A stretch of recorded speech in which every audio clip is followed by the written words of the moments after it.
Welcome to Kendall Cooper Talk Mysteries. I'm Julie Cooper, a thriller writer and half of the duo bringing you our regular podcast series, spotlighting mystery, suspense, and thriller fiction. First, thanks again to my brother Chris for our theme song, his original composition, The Man in the Panama Hat. Welcome, listeners. I'm Wendy Kendall, a cozy mystery writer, co-hosting this mystery podcast. Today, we want to talk about the emotion and the passion that unlocks the excitement of discovery in mysteries. It all begins with a spark of interest and curiosity by the author. The story comes when this interest mixes with mystery. The author creates it, and then the reader dives in and reignites the excitement. It might be an interest in a period of history, or art, or music, or fashion, or inspired from a true story, or in the case of our guest today, it's science. Our guest, Bernadette Pajer, loves the Pacific Northwest. She spent her childhood in Seattle, studied pre-engineering at the University of Washington, and I was fascinated to hear that while living on Orcas Island, she met Richard Bach, author of Jonathan Livingston Seagull. When she told him she was thinking of writing, as Bernadette says, he smiled gently and told her not to think, do. Writers write. Well, has she ever? When she wrote fiction, Bernadette discovered that her heart and her passions were encapsulated in characters she'd created years earlier. The early days of the turn of the 20th century, a wondrous time when the race was on to discover and invent everything, including electricity and the Tesla coil. Welcome the author of the wonderfully engaging Professor Bradshaw mystery series, Bernadette Pajer. Hi, thank you for having me here today. Oh, it's so great to have you on the podcast, Bernadette. Thanks so much. Our listeners are in for such a treat. Bernadette has advised me on some points with the mystery that I'm writing, and I have found her suggestions and comments so insightful. So I'm going to dive right into questions. Okay. In your great Professor Bradshaw mystery series, currently 4 books, the backbone is a fascinating character and University of Washington professor. Can you tell us a little about what shapes this character and your first inspiration for him? Well, I like to kind of say in some ways that Bradshaw's one of those characters that writers love to be gifted with, that you know, when your brain's spinning around thinking about what you might want to write next. I apologize for the cat. She wants outside and I can't let her out, so forgive the meowing. But he just sort of came to me as somebody that I knew.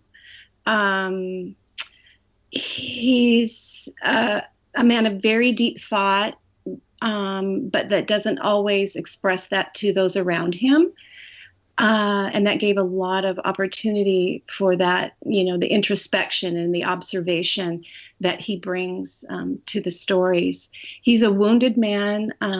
You know, a major event in his life shaped his path forward, and he has to deal with that. So, you know, when he first kind of came to me, it was one of those situations where, you know, it's like he was going to be a man of science, electrical engineering. And I can't really say for sure why that, although people have said, well, you are married to a lineman, you know, an electrical lineman. So maybe that had something to do with it. So maybe subconsciously that has something to do with it. Oh, But I wonder. But I at first thought, well, maybe I'll make him more an English professor, because what do I know about electricity? I really didn't know very much. But then I realized if you're going to weave believably have somebody be an English professor and have his talents and knowledge inform his investigations, you have to really intimately know that subject. And I would have had to go deep into whatever books would have been read in that time period that he would have a good handle on, so that I could find suitable quotes to suit the situation, and Yeah. insights. Well, that was going to take a lot of work too. And I thought, it's a lot easier to bump somebody off with electricity than it is with books or words. So I thought, well, what the heck? How hard can this be? And so I just decided to dive into early electricity. And I've always been fascinated by science and invention. And so then I reached out to, experts to say, did I get this right? Did I get this right? And I always have all of my work proofread by those who really know what they're doing. That's fantastic. It's just a different kind of research that I haven't run into before. It's just so well done. In the first book in the series, titled A Spark of Death, Professor Bradshaw becomes involved in sleuthing a murder because he is himself accused of the murder. And he puts to work his analytical and technical skills to save himself. Important clues involve some fascinating information about the beginning science of electricity. Now, my knowledge of science and engineering is elementary, but you really brought this science to life for me. What's the key to effectively writing about complex information like that in a way that truly interests the reader in a fictional mystery? That's really a good question, and it's something that I had to, learn how to do. First, you have to know the subject matter way more deeply than you're going to really pass on to your readers. You have to just dive in and know. That goes for historical elements or any sort of setting elements that a writer wants to put in. You need to know like 99% more than the 1% you weave into the story, because then you write with confidence. You know what you're talking about. And then that 1%, whatever you decide to write about, has to be very intimate to the plot, obviously. But what can be really useful if it's somehow personally tied to your character, something they have a personal interest in. Like at the beginning of A Spark of Death, I've got Bradshaw had recently watched himself on moving film on the kinetoscope, and he hated what he saw about himself plotting across the screen. So in that context, I'm able to give some detail about the kinetoscope and enough that people understand, that such a thing existed, and a tiny bit about the technology.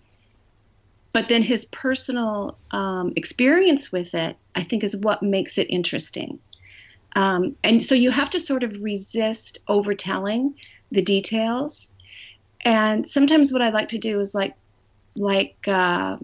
for instance, in modern life, if I have a character in a modern story who's got a camcorder, a video recorder, or whatever, how would I describe that being used?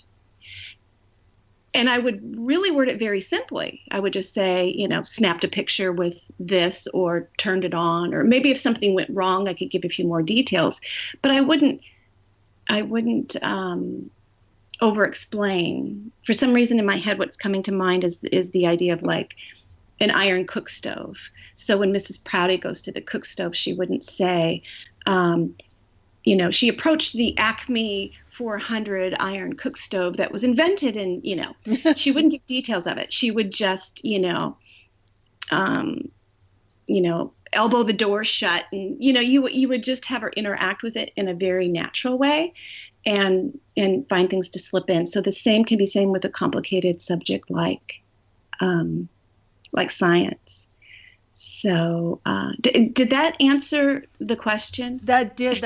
That's really interesting. And my mind has already gone to a few passages in my own book and my own writing that I can see where I need to do this, sort of get the better interest into it instead of just sort of stating the facts. I love that. That's really helpful. Oh, good. And, you do have to, there's a little bit of a difference with historical and temporary writing. So you have to think of your audience. So like in my books, everything is different for my audience, right? They don't know the streets of Seattle. They don't know turn of the century electricity. So there is a need to give a few more details than you would, if you were writing to an audience that lives in the time period your book is set. That's a good point. That is a good point. Well, Professor Bradshaw is first accused by and then later ends up working with intense and captivating Detective O'Brien. And in your author's note in A Spark of Death, you say that Detective O'Brien is modeled after a photo of a Seattle Police Department officer in the 1920s. Quote, a handsome man with penetrating eyes and a Roosevelt hat. I would confess to him in a heartbeat. Yeah, he's quite adorable. Can you talk a little bit about Detective O'Brien in your books and what elements are important in a fictional police detective?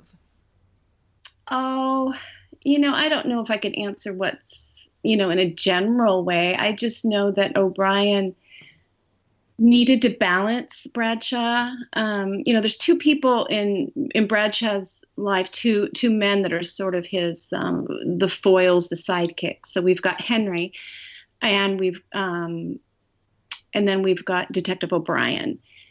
And so I wanted him as intelligent as Bradshaw, but without, the electrical knowledge. So he has to defer, and to be different enough and probing that he really can look at Bradshaw and analyze him in a way, and not to always be in perfect alignment and yet have that mutual respect. And that develops through the series. Yes. Yeah. So, but my books are written in tight third-person point of view. So everything you're seeing about O'Brien, you're getting through Bradshaw. So that gets, and that that point of view choice simplifies things in a way for the author, but it also makes it a little bit more complicated at times in trying to flesh out, some of those relationships. Oh, that's a good point too. Yes. Yeah, because like you said, you're seeing it through the other character. Mm-hmm. Much of your fiction has a foundation in true history, in the historic time period at the beginning of the 1900s, the setting of Seattle, and in your first book, the event for President William McKinley planning to visit Seattle in May of 1901. What first attracted you to this time in history for your series? Oh, well, it's just, I don't know that we're ever going to have such an exciting time period again. I mean, who knows if somebody actually invents time travel or we go to live on Mars or something. But in this time period, in Bradshaw's life, he was born into a world, and he's still in the early stages of the Bradshaw books, is in horse and buggy days. There's no radio and there's no TV, there's no computers, there's no powered flight yet. The Wright brothers haven't flown. In A Spark of Death, and get to the fourth book, it's a different matter. So it's just incredible. And I look at that time span. We're going to go from Bradshaw, where everybody wears a suit. Everybody wears a hat. You're riding streetcars and riding horses. And at the end of his life, girls are going to be walking through Seattle in miniskirts and go-go boots, and we're going to have astronauts in space. I mean, this is incredible, the changes that he's going to see. And to have a character right in the midst of some of the early inventions that led to the modern world that I was born into, I just think it's so fascinating. So that's kind of what draws me to that. And what was really fun is I had been researching electricity, trying to figure out what the plot of this novel would be. And I thought, well, there's McKinley, there's Tesla coils. And I put together this rough plot of what would happen. And then I went to the UW, down to the archives. And, they give you have to check everything in, and you go in there and you get to look at just fabulous old records. And I'm looking at they were like the student yearbooks. And you won't believe how shocked I was to find that the exact month and year that I was going to have the students put on an exhibition with Tesla coils, there was an exhibition with Tesla coil. And McKinley was scheduled to visit Seattle, and his visit was canceled. It was really, synchronicity at its best. It was just so amazing. That must have just floored you when you were in there doing the research and found that. That's cool. Yeah. Well, and it sort of validates as a researcher that, when you begin to find elements in true history that you already wove into your fiction, it makes you feel like, yes, I dove so deep into the research that I created something that not only could happen, it did happen. That's great. Nice. Well, in mystery, there's the emphasis on motive, opportunity, and means.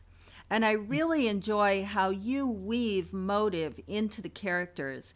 As the story's told, the characters' lives and the baggage that they carry in their hearts gets revealed. And what's fascinating is discovering the burdens that so many carry and then finding out who among them are overcome by them and lash out. In crafting a mystery, how do you find the balance between motive, opportunity, and means? And which is it that truly turns the balance into deadly action? Oh, that's a very good question. Well, as a reader, what I love the most about mysteries and some really well-written suspense is, pretty much, I guess, all fiction is how you learn about different people, what you learn about their motives and their troubles and what they go through life. It's that, what's that word? Vicarious sort of living and discovery. And that journey of trying to figure things out is what I enjoy about reading. And so I wanted to provide that same experience to anybody who read my books, if I could pull it off. And so I'm glad it worked for you. Definitely. And, there's just a lot of weaving going on and balancing and rewriting. And you have to sort of start out with an idea of which each character who's going to be a suspect, what their particular journey is with your victim. Yes.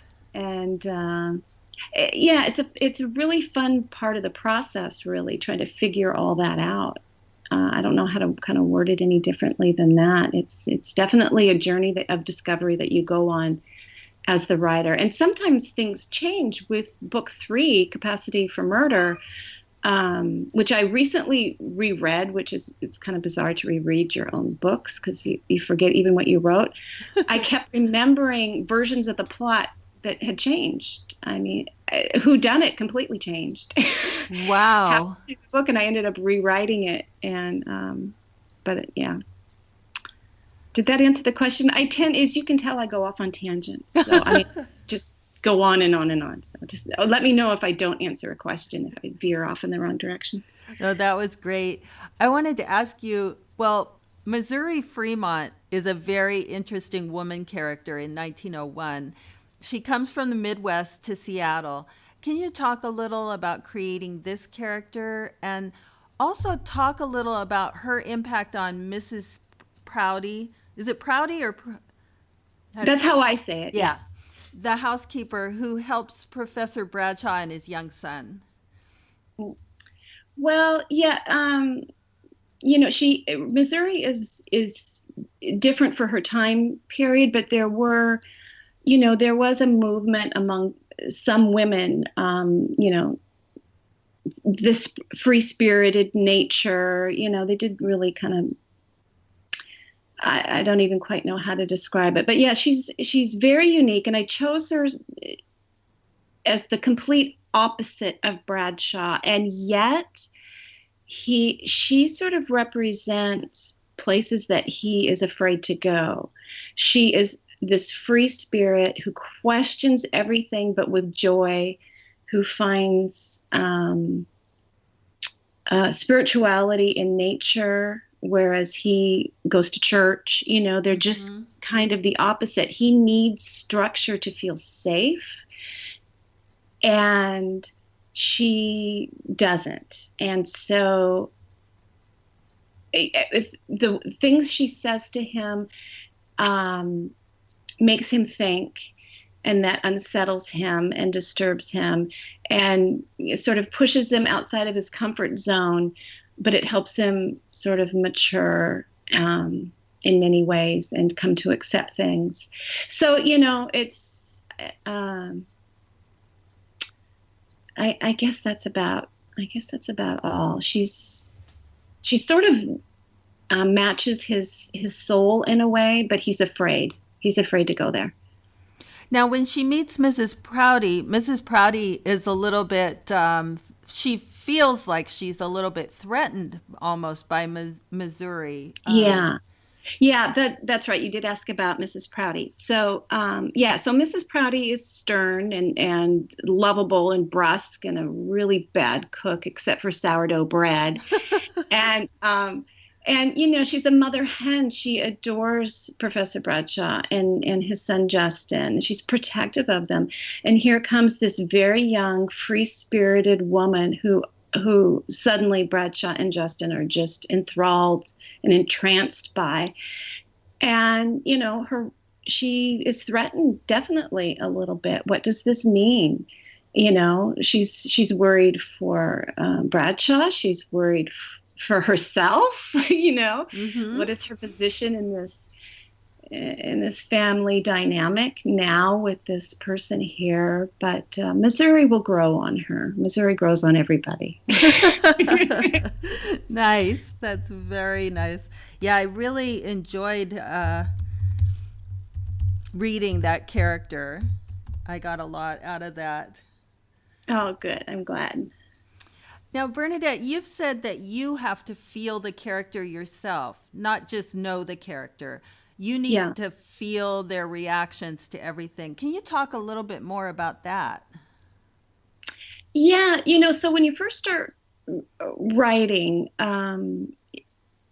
you begin often in your head. You think you've got an idea for a character, an idea for a story. And then you begin to write things down. And sometimes you're like, okay, I'm going to make up the birth date and the color of their hair and where they went to school and all that. But that's all up in your head. And if your character always stays up there in your head, and if that person doesn't ever become alive to you so that you know what they're thinking and feeling and reacting, that's a character you're going to have to set aside and not use, at least as a main character, because if they're not alive to you, they're not going to be alive to your reader. Bill Knauer, who is fabulous and written about writing, he's in Seattle. He's with the Pacific Northwest Writers. Yes. Yes. Bill. Yes. Yeah, he says something wonderful. He says that an idea has to drop from your brain to your belly before it can come out your fingertips and write. Oh. So when you feel it, it is sort of a gut feeling where you know this character, and not all characters you come up with will drop to that belly level. I feel, with Bradshaw, he's very alive to me. Yeah. And it's sort of this magic that happens. And I advise writers to, explore your characters, and don't worry if a character doesn't come alive for you. Set that character aside. It's not meant for you at this time to channel that character for whatever reason, and find somebody else, that you do feel, because you will be rewarding your readers with that. Nice. Well, speaking of the reader, an author finds a willing partner, or maybe I should say a co-conspirator, in an engaged reader for imagining the story as it's told. You've said that it's up to the author to engage the reader by demonstrating emotional triggers. Can you talk a little more about this part of the writing craft? Yeah, this is actually a workshop that I like to give. And in fact, in July, let me check my calendar. I'm giving it again, July, hold on. Oh, I got to move you aside on my calendar. The Clinton Library up on Whidbey. I I don't remember what time it is, but you could probably go to the library website and find out. It's in the Snow Isle Library System. Yes. I am giving this presentation called Trigger Writing. And the whole idea of that is this, is that when a reader sits down with a book, they want to be captivated. They want to participate. They want to be engaged. And when they bring to the reading life experience, emotions, memories, they bring so much to it.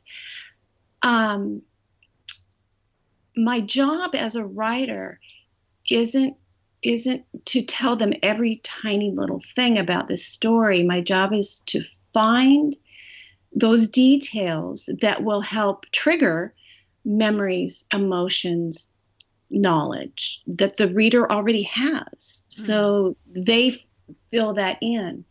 And you have to leave room for them to guess. Like some of the best books and movies, when you're reading or watching, you're thinking, you almost sometimes say it out loud.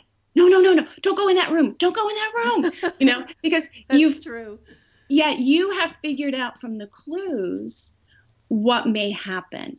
And if you describe somebody, let's say, who, this is a little bit of a cliche, but clenches their jaw and bunches their fist, your brain reads those. You're a human being. You've seen those happen. You've felt them yourself. You read those. Your brain interprets, oh, he's mad. Right. Okay, so, and you don't even realize you're interpreting it, but that active interpretation engages your emotions and you get it, as opposed to if you say that the character was mad, you don't really feel that. It sits flat on the page. Once in a while, I use shortcuts too. Sometimes it is appropriate to use, just state the emotion. But whenever possible, to just give those physical clues that triggers the reader to interpret, oh, he's mad. Oh, no, look at this guy. And you'll describe a character pacing. Oh, he's nervous. He's nervous. I don't know if he's going to testify, So it makes you think and bring ideas and question and think, oh, I know what he's doing or where she's going or, that sort of thing. So I do a workshop on that because that was one of my aha moments in writing is when I figured that out. There's a fabulous writer. I've gone blank. Who wrote Vlad? It'll come to me in a bit. You got me. He's up in Canada. Oh, phooey. I apologize to him profusely for not remembering his name. It'll come to me. I haven't had enough coffee yet this morning. We're putting you on the spot. Yeah, but I'm going to quote him because he said this wonderful thing. He said, words are energy. Yeah. Compressed by the author, released by the reader. Oh, C.C. Humphreys. That's what it is. C.C. Humphreys. Oh, we just did an episode with him. I love him. Yeah, brilliant. So say that again. So words are energy. Compressed by the author, released by the reader. Wow. That's excellent. Yeah, and that encapsulates the whole idea of trigger writing, that you pick those things. A castle, if I were to say just the word castle, that could be anything, but I might add to it, if it was a modern reader, to say Hogwarts castle, and suddenly you have in your head, an idea of this great big, more foreboding sort of castle. Or if I say Princess Castle, you're imagining the castle at Disney World or something, right? Right. Finding, I probably wouldn't use those exact descriptions, just to give you an idea, though. So finding those few words to describe something that gets your reader bringing their own experience of castles to it. Another example is like, if I were to say dumpster, I use this in the workshop. What are you thinking when I say dumpster? Generally, people who attend class say, well, I'm imagining an alley It's big, it's metal, it stinks. Mm-hmm. You know, you say the word dumpster, all of these other images and ideas and memories come to mind of what a dumpster is. But if I say garbage can, that might trigger something different. And it's different for everybody. But a lot of times it's good enough for your purpose.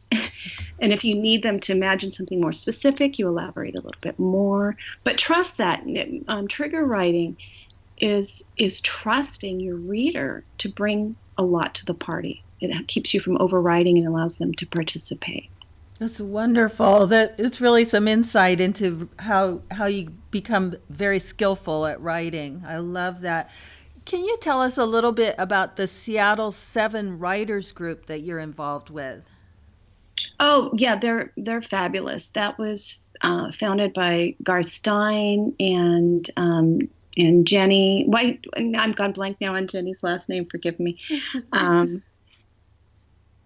Need more coffee. But, you know, some great writers in the Seattle area who pulled together to initially just to support each other in this crazy world of writing and publishing. And then they expanded it to be a group that supports literacy efforts in the Northwest. Beautiful. We just raise awareness, raise money for literacy programs for kids. You know, there are times when we would go talk to specific populations, talking in prisons, do pocket library donations where, you know, you just provide books so people have stuff to read. You know, when we do that fabulous Where I Met You, or the Right Here, Right Now, every year, it's like one of my favorite days of the year. I love it. It's right up there with Christmas, you know? It's really fantastic. Yeah. All day writing event with more than 100 writers in a room with some of the most amazing people in Seattle 7 writers. Some New York Times bestselling authors will come and give inspiring talks, and in between everybody sitting there writing away in silence with all this energy, they will then walk up and inspire you. It's, you know, it's really writing is such a lonely art. You do it alone in your jammies, you know, pulling your hair out, wondering if anybody's ever going to read this, and it's one of those few art forms that you sort of need a support group for. Isn't that kind of odd? I mean, violinists don't get together and say, you know, let's talk. I need some support here. Encourage me to keep going so I can believe in myself. I mean, it's just there's something very neurotic about writing that we do need that therapy of coming together to commune. Yeah, I do. That event that they put on, that was really an incredible event, and that, you know, you can tell that it's really put together by writers and authors because they understand. So many events that I go to are listening to people and speakers and all that, but what they did was they had that in between the actual you are sitting there writing, and it's like they just totally comprehend, if you're a writer, you need to write. So, but you're right. Yes. The energy in the room when you have that many people writing on, you know, books that are their passion, it's an incredible feeling. It is, and it's Jenny Shortridge. Oh, good. Oh, there you go. Okay. So I'm like looking at the Seattle 7 Writers page right now, and I do encourage people to go visit there. The current board, we've got Dave Bowling, such a gifted writer, and Lori Frankel, love her books. Kitty Harmon and Kevin O'Brien, he writes those really scary books that are, you know, you just don't sleep the light off for a while after you read his. We love Kevin. We really love Kevin. And Suzanne Selfers writes the wonderful children's books, and then Jenny, these heart-wrenching, you know, fiction. Of course, Garth, everybody knows Garth. Just amazing writers. And I think later on, if I can jump ahead, you guys were going to ask me about like books to read. And I just suggest people, you know, if you don't know, you're looking for a good book, go to Seattle 7 Writers, look at the list of member authors. It's a cornucopia. there are types of writers to fit every palette, you know. To me, choosing a book is a lot like going to a restaurant and picking up a menu. And what I would choose off the menu is not what you would choose off the menu, because we're all reading tastes are as different as eating tastes. So Seattle 7 Writers sort of is like this wonderful menu where, you know, everything has been, you know, these are just some of the most amazing writers in the Pacific Northwest. Great suggestion. So it's a great way. And I can give a plug for one in particular, because the last book that I read from the Seattle 7 authors was Elizabeth George's 20th Inspector Lindley novel. So good. Have you read any of Elizabeth George's Inspector Lindley's? I think especially Julie's a big fan. I'm going to hand you over to Julie now. Okay. Thanks. And actually, Elizabeth George will be joining us in very early July for an interview on our podcast series. So we're thrilled about that as well. Oh, wonderful. Yes. Well, I'm going to jump into a few questions for you, Bernadette. Okay. Now, you write not only about the beginnings of what I guess we could now call the tech industry in Seattle, only it's 1901. Yeah. But also about the foundation and development of Seattle at the turn of the last century. Mm-hmm. It's as if, at least to me as a reader, Seattle is also a character in your books, whether you're talking about the University of Washington, the politics, women's place in society, or the residential developments which shaped the city. How much research did you do on early Seattle? Oh, a ton.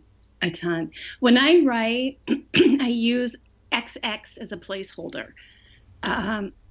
So I'll be, you know, riding along and I'm going to have Bradshaw go down a street or go do something. And I have to put XX, which means go back and look this up. Go find details. I do something similar. Yes. Yeah.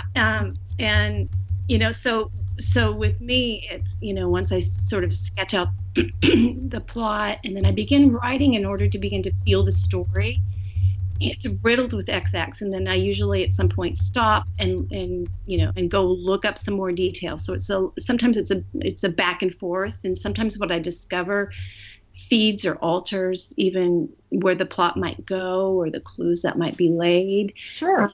I can't always know in advance what to research before I start writing, and you know, so I do a certain amount in the beginning, and then I research all along. Because, you know, readers really want to know. They want to just time travel to early Seattle, and I want to be as accurate as possible. And I got to admit, I love research. I just have so much fun diving in there, looking for particulars. I once took, which book? Oh, The Edison Effect, the fourth book. I spent about 2 weeks or so trying to figure out this at the Bon Marché. They had these cages. There's these old photographs that I got. I went to the Museum of History and Industry and looked through they gave you white gloves to look through the old photographs. It was really cool. And there were these cages up on some sort of cable, but I knew the design of the Bon Marché and I couldn't figure out exactly how they were used or where they went. And even though it wasn't integral to the plot, I could not let it go. And it took me like 2 weeks of research to figure out basically, and I still had to make up a little bit because I couldn't get anybody to describe exactly what they were used for. But I think they were used to send things from on each floor, one side of the room to the other, because they also had this spiral chute from the fourth floor down to the basement, where they would put wrap packages and they would go all the way down the chute, and then they would be put on delivery carts and delivered to your house. And the Bon would deliver several times a day in Seattle. Okay. Sort of like a pneumatic tube system almost. Yeah, they didn't seem to have that pneumatic tube, although pneumatic tubes were used in some stores, I think. Now I'd have to go back and look at that again. But right. I love the details. The more a writer knows about all the details, the more confident they write. You have to leave a lot of babies on the floor, though. You can't use them all. I would love to weave them all in there, but that would bore the reader and make the plot sag. So you have to just pick and choose carefully. Right. Makes perfect sense. And I know working with a crit group, I've had them critique first draft versions, and one of the comments on one came back, this sounds too much like a textbook. And it's like, okay, then I really need to cut a lot out of this because I've gone overboard on the research. So yeah, and it's okay. Point. Yeah, overwrite in the first draft and then cut. Cut, yes, yep. Absolutely. Well, I really like this quote from early in your first Professor Bradshaw book, where he said, Oglethorpe's sudden death was like an algebraic equation not yet deciphered.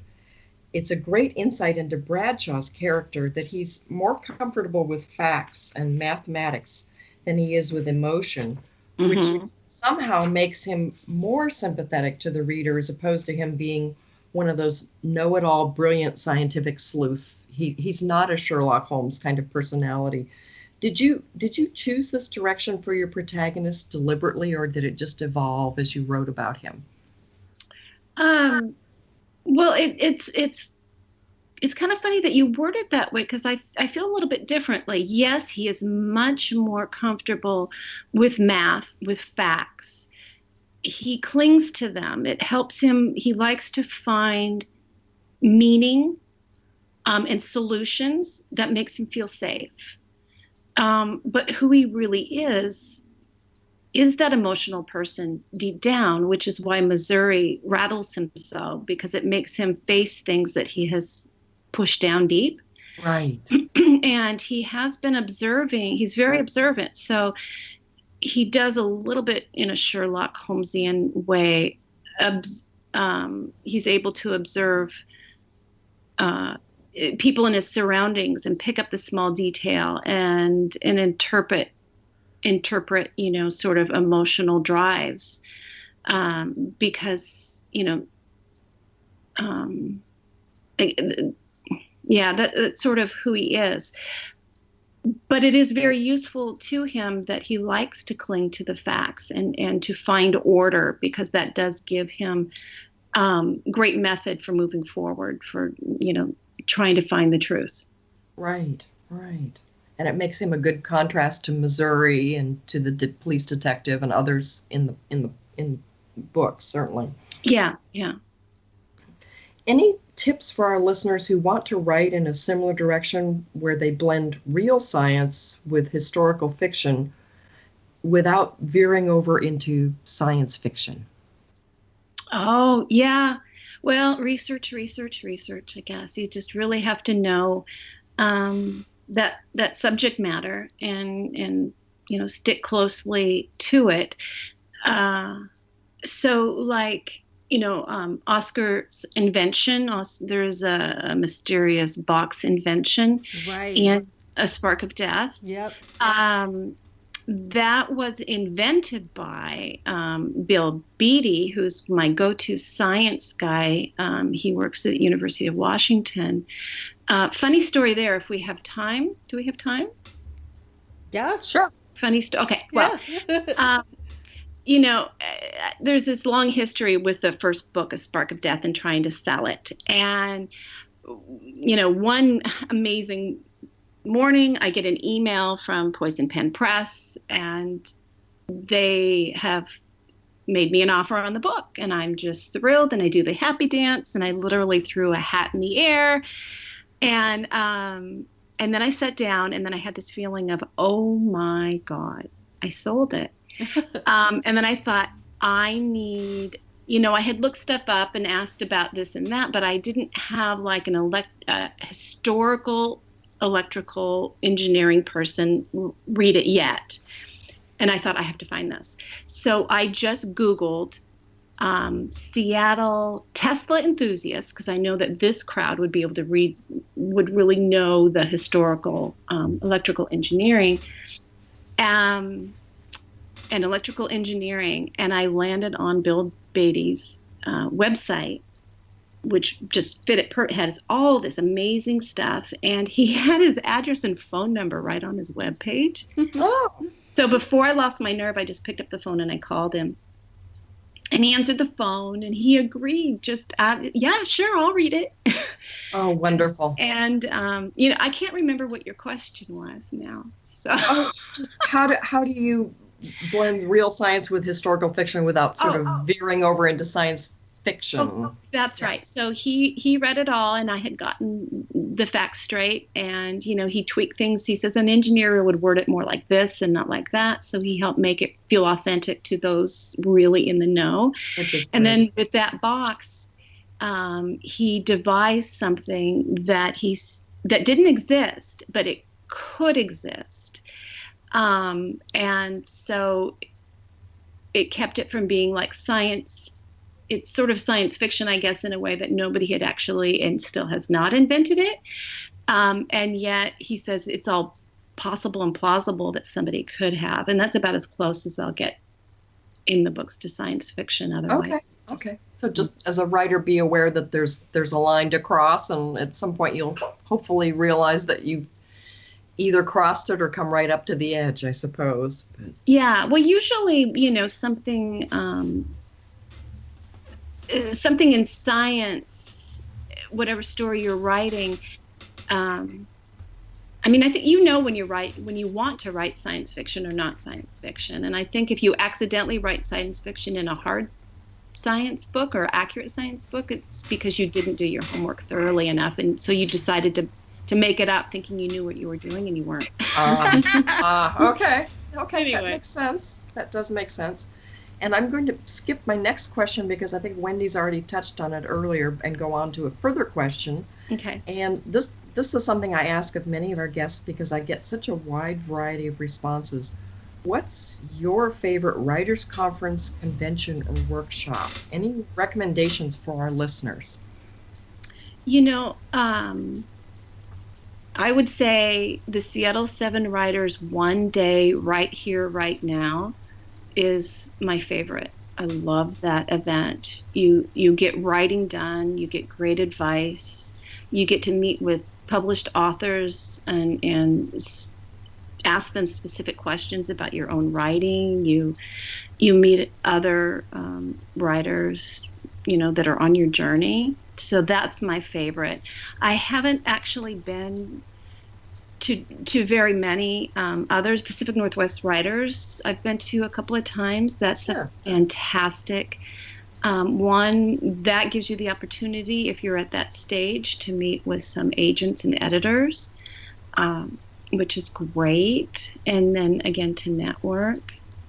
So I guess that would be the ones that I'm familiar with. Okay, great. And I've got to ask, what's next in the Professor Bradshaw series? Sorry, I'll get it out eventually. Yeah, that's okay. Well, when I finally get back to it, I'm a bit on a hiatus doing nonfiction work for my activism. So I do have the 5th book, the outline drafted. So we jumped to 1907. And it's when the grounds of the UW were being prepared for the coming AYP, the Alaska Yukon Exposition. Oh, yes. Yeah. So, I've got the theme of the book, and I know the couple of parallel threads that run through it, and I'm very excited about it. But I just don't have time to write it right now. All right. Well, we'll hope you'll keep in touch with us and update us when that 5th book gets close to being ready to be launched on the world, because I know our listeners will look for that as well. And I'm going to jump into my segment, which is I've titled "Why Do We Write?" Wendy and I recently interviewed David Morrell, who I regard as the dean of thriller writers, and he's also been called the father of the modern action novel. In his book about successful novelists, he asks, why do you want to be a writer? After he's pushed aside the usual responses from his students about how they want to be famous, or they want to earn the kind of money that Stephen King does, well, who wouldn't? People usually say, because of the satisfaction of being creative. Not good enough, says David. The right answer, the honest answer, for anyone who chooses this very difficult, lonely, demanding profession is, he says, because you have to be. You have to be a writer.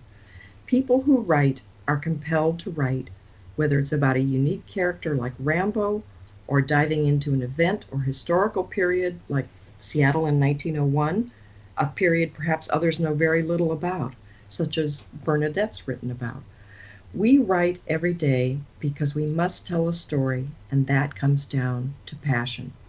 I'd have to add that writing, for those of us who are committed to this challenging art form, or perhaps obsessed by it, is something that lights us up and makes us better human beings. At least, I hope so. Over to you, Wendy. Thanks, Julie. Today I want to talk about UNESCO City of Literature. Talk about emotion and passion for literature. In October of 2017, the city of Seattle was designated as a UNESCO City of Literature. UNESCO is United Nations Educational, Scientific, and Cultural Organization. This was based on a lot of work over the preceding 5 years from many people dedicated to making this designation happen, knowing that Seattle embodies what this represents. The designation is awarded to world cities that have demonstrated a fervent interest in literature, publishing, and other forms of written expression. Seattle is only the second city in the U.S. to be so named, following Iowa City, home of the renowned Iowa Writers' Workshop. In this designation, Seattle joins a group of 28 international cities, including Edinburgh, Dublin, Krakow, and Baghdad. How is the passion for literature measured? To be approved as a city of literature, cities need to meet a number of criteria set by UNESCO. Designated UNESCO cities of literature share similar characteristics such as quality, quantity, and diversity of publishing in the city, quality and quantity of educational programs focusing on domestic or foreign literature at primary, secondary, and tertiary levels, literature, drama, and/or poetry playing an important role in the city, hosting literary events and festivals which promote domestic and foreign literature, the existence of libraries, bookstores, and public or private cultural centers which preserve, promote, and disseminate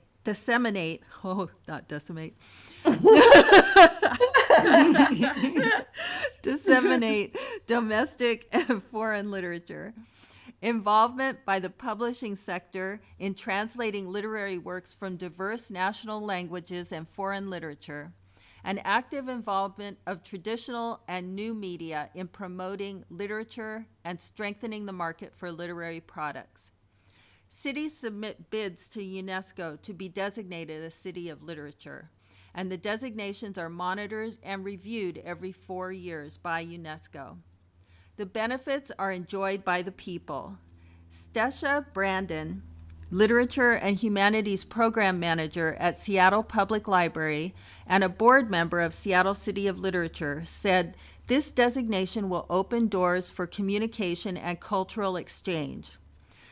Quoting her, essentially, what it does is that it allows us to connect with networks all over the world in multiple disciplines to find opportunities to build understanding through the literary arts and other arts. We look at it as an opportunity, especially in this very divisive time, for us to help build bridges to people through the literary arts. It's a great example of passion unlocking the excitement of discovery. And for my book recommendation for this episode, in addition definitely to Bernadette's series, is a book titled Fatal Last Words by Quentin Jardine. In Fatal Last Words, one of Scotland's most popular crime authors is found dead at the Edinburgh International Book Festival. Then another one is murdered in Melbourne, Australia, which is another city of literature. Wait, are the two connected in some diabolical way?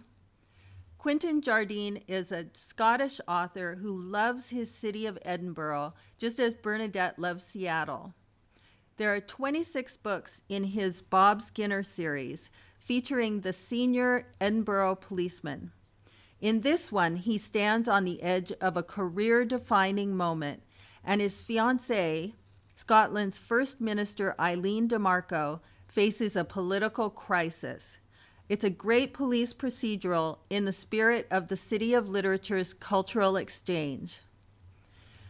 Now, Bernadette, you spoke a little bit earlier about some places to find books that you recommend. Is there anything more that you'd like to say about book recommendation?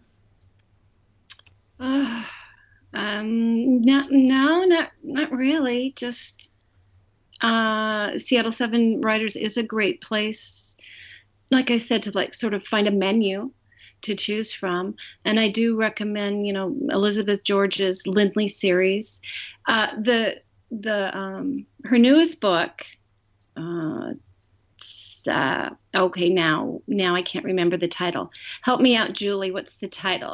I haven't read it yet, and I'm blanking out on it too. I just know that it's a very big book. I think it's almost 700 pages. Yeah, the thing about her books, though, is once you get into them, you get like 100 pages into it, and you're so caught up in this world that you're thinking, this book couldn't be long enough, because you want to stay in that world, Right. It's a very immersive experience, which is great, yes. It is. So on the new book, Something She Deserves. Okay, it'll come to me. That's it. Yeah. Okay, thank you. The punishment she deserves, maybe. Just turn to page 50 something or around 50 when you get it, and look at a characters introduced, because it's very fun. That's great. Okay, I will definitely do that. Thank you. That character is a mystery, isn't that right, Bernadette? That character is a mystery. Yeah. Right. But anybody who hears this and who turns and looks at newly introduced characters around that page will know exactly what I mean. Excellent. Yes. Excellent. when they intrigued us all, I think. When they get to that point, they should think about this podcast episode. Yes. Well, since we're approaching summer, I'm going to recommend something that could be called summer reading. It's Camino Island by John Grisham. And instead of a legal thriller, this is a heist novel filled with fascinating characters and some devious tricks up its sleeve. It's the perfect summer read. It's a lighthearted romp with a sardonic view of the publishing industry, the rare book trade, and insights into the high-risk activities of the black market in stolen manuscripts. The book centers on documents which are the 5 most important manuscripts ever written by F. Scott Fitzgerald, including his original version of The Great Gatsby, which reside in a vault at Princeton University's library.